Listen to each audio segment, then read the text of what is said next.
Fala, galera ligada no Pautas e Táticas. Vamos repercutir aí essa derrota da seleção brasileira na final da Copa América contra a Argentina. Eu não encerrei as enquetes ainda, mas tá mais de 80% aí até o momento dessa gravação.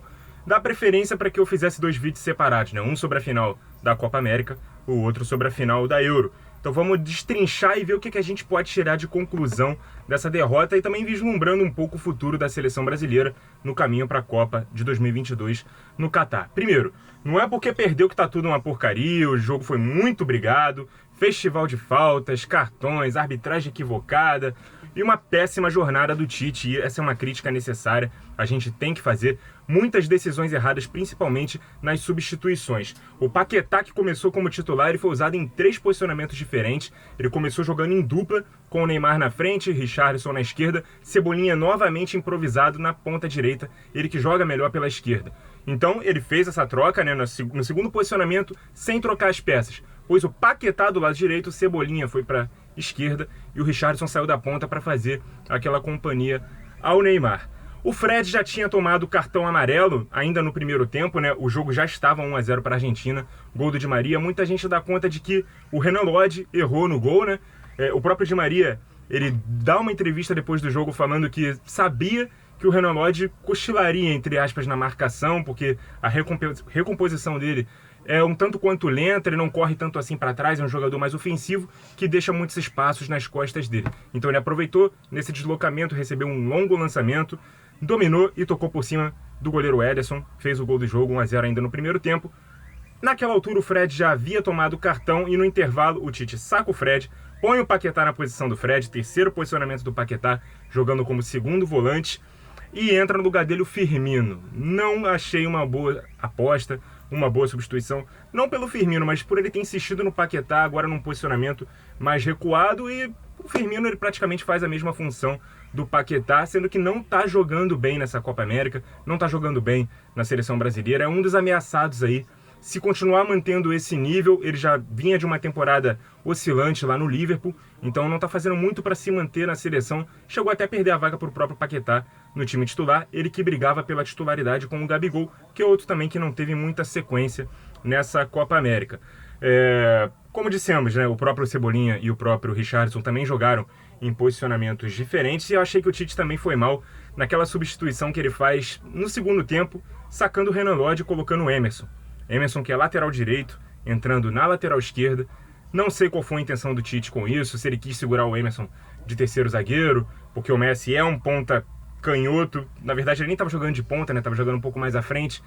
Mas ele parte daquele posicionamento do lado direito, corta para dentro, então tem um jogador destro acompanhando ele ali. Poderia ser melhor, né? Ele poderia travar com o pé certo, digamos assim. Não sei se essa foi a intenção, mas não gostei nada da substituição. Até onde a gente sabe, o Alexandro estava apto, estava no banco, e esse é um outro ponto-chave, né, que eu quero chegar justamente a criticar os laterais do Brasil, né? Mas o segundo ponto, renovação, né, de elenco, quando a gente fala de jogar, jogador tal tá velho e tal, temos que colocar um cara mais jovem pensando no futuro. A Copa do Mundo é ano que vem. A gente não pode pensar em potencial para um futuro muito longo, a médio e longo prazo, sendo que a Copa é agora. Então, renovação é algo para ser feito quando você tem substituto para isso. Muita gente critica, por exemplo, que o Tite não chama mais o Marcelo. Mas o Marcelo tem, entre aspas, o substituto que é o Lodge. Embora o Tite parece ter preferido o Alexandro ao longo de toda a competição. O Alexandro só sai do time quando se machuca. Ontem ele não joga. Mas o Tite parece que prefere o Alexandro por fazer uma função ali diferente. Mas acho até que o Marcelo é mais respeitado pelos adversários. Ah, mas o Marcelo está na reserva do Real Madrid para o Mendy.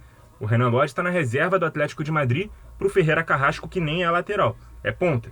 Faz o trabalho de recomposição, monta a linha de 5, algo que o Renan Lodge não faz, por isso tem a preferência.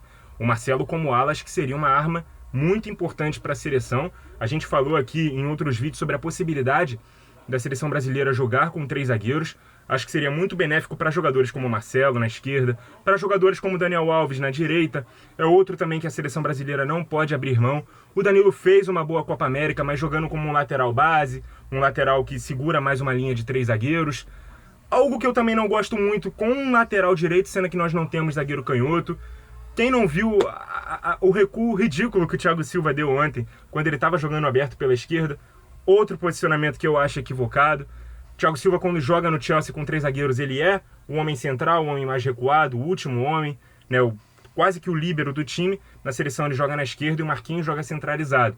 Um zagueiro destro pelo lado esquerdo fica torto para fazer essas inversões, esses recuos, esse acionamento ao jogador que está mais aberto. Por isso eu prefiro um jogador canhoto. Não temos um zagueiro canhoto disponível, mas temos, por exemplo, o Felipe Luiz. Faz essa função muito bem no Flamengo. Ah, mas é outro que está velho. Será que o Alexandro faz essa função? Não sei. Será que ele é bom o suficiente para isso? Será que a gente precisa realmente manter o Danilo no time? Enfim, essas escolhas um pouco mais específicas eu pretendo fazer um vídeo que vocês pedem muito, né, para eu poder fazer um vídeo sobre como seria a minha convocação. Eu vou esperar um pouco, vou fazer mais algumas análises, vou esperar a próxima temporada também, porque nesse momento muitos clubes europeus estão de férias, em pré-temporada, então a gente vai ter que pautar muito também em cima do momento, que não é um critério que eu gosto muito de usar, senão eu não estaria defendendo aqui Daniel Alves e Marcelo, por exemplo. Mas é um critério importante, né? Se você tem ali um critério de desempate entre escolher um jogador ou outro, esse critério deve ser adotado pelo momento, mas principalmente pela organização tática do time. Outra coisa que eu acho benéfico e que eu defendo que a seleção passe a jogar com 3 zagueiros até como sistema e nem tanto como variação, é que nós não temos pontas de origem no time. Os pontas são Gabriel Jesus e Richarlison. Eles não são pontas, eles são jogadores de mais aproximação ao ataque ali, cerco a área, e menos de amplitude. São caras que fazem aquela função que a gente falou em vários outros vídeos, né? Quando um lateral daquele lado sobe, ele faz a diagonal na área, o atacante recua para poder fazer aquele papel de falso meia, aquele papel de falso 9, e aí esse jogador invade a área ali em diagonal, aproveitando um espaço entre um zagueiro e um lateral. O zagueiro que sai para cobrir o recuo do meia, né, do atacante que volta para o meio, e aí ele deixa aquele espaço ali que é para ser atacado por Richarlison de um lado e Jesus do outro. Ontem nós não tivemos o Jesus, que cumpriu a segunda partida de suspensão. O Cebolinha jogou pelo lado direito. Nós não temos ponta direita na seleção brasileira. Nosso ponta direita é o Everton Ribeiro, que é um cara de meio que centraliza um pouco mais. Em combinação com o Danilo, ele não encaixa. O Danilo não é um cara de ultrapassagem. Então esse lado direito aí a gente precisa arrumar muito. Se fosse para ter um Everton Ribeiro e um Daniel Alves, seria melhor. Mas enfim, a gente vai falar de convocação, de o que eu faria e tal, em outro vídeo. Esse não é o momento para isso, mas eu acho que a gente precisa muito chegar a algumas conclusões e principalmente tirar da nossa cabeça isso de a gente tem que pedir a cabeça do Tite agora porque ele perde jogos que não pode. Tite tem 2 derrotas pela seleção brasileira: a eliminação na Copa de 2018 para a Bélgica, nas quartas de final, e essa final contra a Argentina. Mas ele ganha jogos em demasia, a gente consegue ver falhas no time mesmo quando ganha, e ele perde jogos que não pode, jogos cruciais e tal. Mas o saldo do trabalho dele ainda é bom. Claro que ele vai cometer erros como todo técnico, principalmente seleção brasileira, que é um assunto muito palpitante. A gente vai discordar de diversas escolhas. Com certeza, as discordâncias que eu tenho, muitos de vocês não têm e criticam também as opiniões aqui que eu provavelmente vou dar. Mas enfim, esqueçam de pedir a cabeça do Tite, não é porque perdeu que está tudo errado. Ao mesmo tempo, o futuro da seleção nas eliminatórias ainda se desenha muito tranquilo. Não se surpreendam se a seleção seguir vencendo todos os seus adversários nas eliminatórias, porque a superioridade do Brasil aqui na América do Sul é muito grande. Inclusive, não se surpreendam se nós vencermos a Argentina nos 2 jogos das eliminatórias, porque o time do Brasil é melhor que o time da Argentina, mas eles jogaram a final da vida deles, quebraram aí um jejum de 28 anos.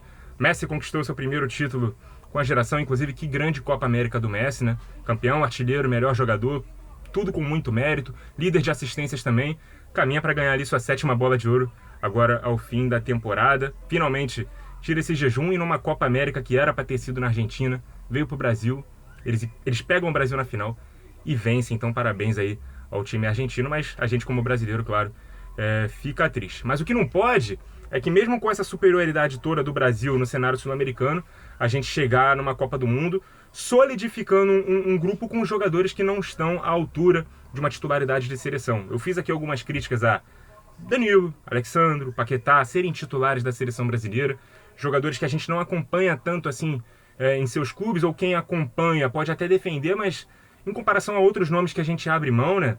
O próprio Daniel Alves e Marcelo, né, nas laterais, que podem estar aí envelhecidos, né, com a carreira ali caminhando para a reta final, mas são jogadores que em um contexto tático montados para eles podem funcionar e funcionar muito bem. São jogadores que dão peso a essa camisa e impõem respeito ao adversário, com certeza. Então o que não pode é a gente ter esse time e olhar para o banco e ter opções ali apenas de sombras aos titulares, sabe? Jogadores que fazem o mesmo posicionamento. A gente tocou na questão dos pontas, e exatamente por não termos pontas, eu acho que seria legal a gente jogar com alas, abrir o campo de uma outra forma. A gente não precisa ter esses jogadores aí que tá em falta, né? Seja em momento, seja até em profusão mesmo. Muita gente defende o Marinho, por exemplo, na seleção. O Rafinha do Leeds United poderia ser testado. Eu já defendi por muito tempo o Lucas Moura, hoje eu já desisti dele. Douglas Costa sofreu com lesões, então já não faz mais parte do radar. Enfim, vários outros jogadores aí. O próprio Vinícius Júnior e o Cebolinha, que estão sendo convocados. Um não entrega tecnicamente o que deveria entregar. O outro está na reserva do Benfica, que já é um clube de segundo escalão ali do futebol europeu. Não enquanto clube, mas enquanto time. Até por conta da liga que joga. Enfim, a gente tem muitas incógnitas ainda. Claro que a gente já tem uma base tática interessante que o Tite montou. E isso é um acerto dele. Mas eu acho que as escolhas, principalmente para o banco, devem ser de opções de mudar o estilo do jogo, né? Mudar os padrões. A gente não pode ficar preso a um padrão só. A gente não pode olhar para o banco e tirar um Emerson para botar na lateral esquerda, porque não sabe se pode contar com o Alexandre.